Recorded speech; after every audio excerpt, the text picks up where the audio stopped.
అందరికీ హాయ్ అండి. Welcome back to my channel quick recipes Telugu. ఎప్పుడు రొటీన్ గా కూరలు తిని బోర్ కొట్టినప్పుడు కొంచెం స్పైసీగా టేస్టీగా తింటున్నప్పుడు పుదీనా ఫ్లేవర్ తగులుతూ సూపర్ ఉంటదండి. కొన్ని వెజిటేబుల్స్ తో పుదీనా మిల్ మేకర్ తో సింపుల్ గా అయిపోయే ఈ పుదీనా మిల్ మేకర్ పులావ్ ని నేను ఎలా చేశానో ఈ వీడియోలో చూపిస్తాను రండి.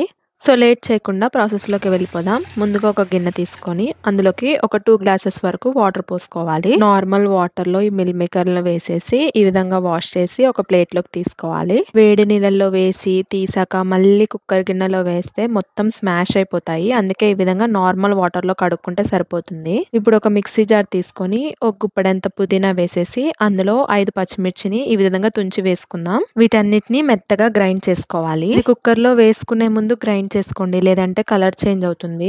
కలర్ చేంజ్ అవ్వకుండా ఉండాలంటే కొద్దిగంత సాల్ట్ వేసుకొని కూడా గ్రైండ్ చేసుకోవచ్చు.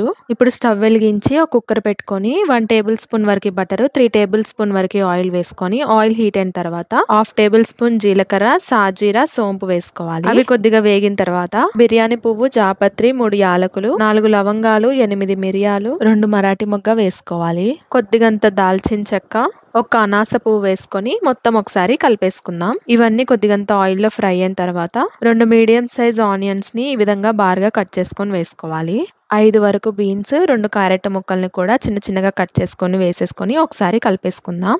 ఇవన్నీ కొద్దిగా తొందరగా మగ్గడానికి ఒక 1 టేబుల్ స్పూన్ వరకు సాల్ట్ వేసుకుందాం. నేను చిన్న స్పూన్ తో 2 టేబుల్ స్పూన్ వరకు వేసుకున్నానండి. పెద్ద స్పూన్ అయితే 1 టేబుల్ స్పూన్ వరకు వేసుకోండి. ఇప్పుడు మూత పెట్టి లో ఫ్లేమ్ లో ఒక 5 మినిట్స్ వరకు కుక్ చేసుకోవాలి. ఇప్పుడు ఒక గిన్నె తీసుకొని ఇక్కడ నేను 1 గ్లాస్ వరకు బాస్మతి రైస్ తీసుకున్నాను. శుభ్రంగా ఒక 2-3 సార్లు వాష్ చేసుకొని అది ఉడికే లోపు ఈ బాస్మతి రైస్ ని నానబెట్టుకోవాలి. ముందుగానే నానబెట్టుకుంటే తొందరగా కుక్ అవుతుందండి. ఈ విధంగా మగ్గిన తర్వాత ఒక 1/2 టేబుల్ స్పూన్ వరకు జింజర్ గార్లిక్ పేస్ట్, అదేనండి అల్లం వెల్లుల్లి పేస్ట్ వేసుకొని పచ్చివాసన పోయేంత వరకు ఆయిల్లో ఫ్రై చేసుకోవాలి. అల్లం వెల్లుల్లి పేస్ట్ ముందుగానే ఆయిల్లో వేస్తే ఇవన్నీ మగ్గేలోపు మాడిపోతుంది. ఒక 1 మినిట్ వరకు లో ఫ్లేమ్ లో మగ్గించుకున్న తర్వాత 3 మీడియం సైజ్ టమాటోల్ని చిన్న ముక్కలుగా కట్ చేసుకొని వేసుకోవాలి.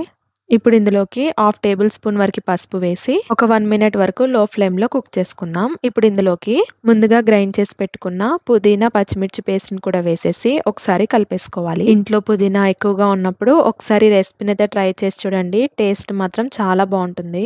ఇప్పుడు ఇందులోకి 1/2 టేబుల్ స్పూన్ వరకు కారం, కొద్దిగంత ధనియాల పొడి, కొద్దిగంత గరం మసాలా వేసేసి మనం ముందుగా శుభ్రంగా వాష్ చేసి పెట్టుకున్న మిల్ మేకర్, అదే విధంగా ఒక 10 నిమిషాల పాటు నానబెట్టుకున్న బియ్యాన్ని కూడా వేసేసుకోవాలి. నేను ఇదే రెసిపీ కొత్తిమీరతో కూడా ట్రై చేశాను. పుదీనాకు వచ్చినంత టేస్ట్ కొత్తిమీరకైతే రాలేదండి. అందుకే నేను ఆ వీడియో అనేది పోస్ట్ చేయలేదు. టేస్టీగా మంచిగా ఉంటేనే వీడియో అనేది పోస్ట్ చేస్తాను. ఇది కుక్ అవ్వడానికి 1 గ్లాస్ బాస్మతి రైస్ కి 1.5 గ్లాస్ వరకు వాటర్ పోసుకోవాలి. ఇప్పుడు అంతా ఒకసారి కలిపేసుకొని మూత పెట్టేసి హై ఫ్లేమ్ లో ఒక 4 విజిల్స్ వచ్చేంత వరకు కుక్ చేసుకోవాలి. 4 అంటే 4 విజిల్స్ పెట్టుకోండి, లేదంటే అడుగంటుతుంది. 4 విజిల్స్ తర్వాత ఒకసారి మూత ఓపెన్ చేసి చూసుకుందాం.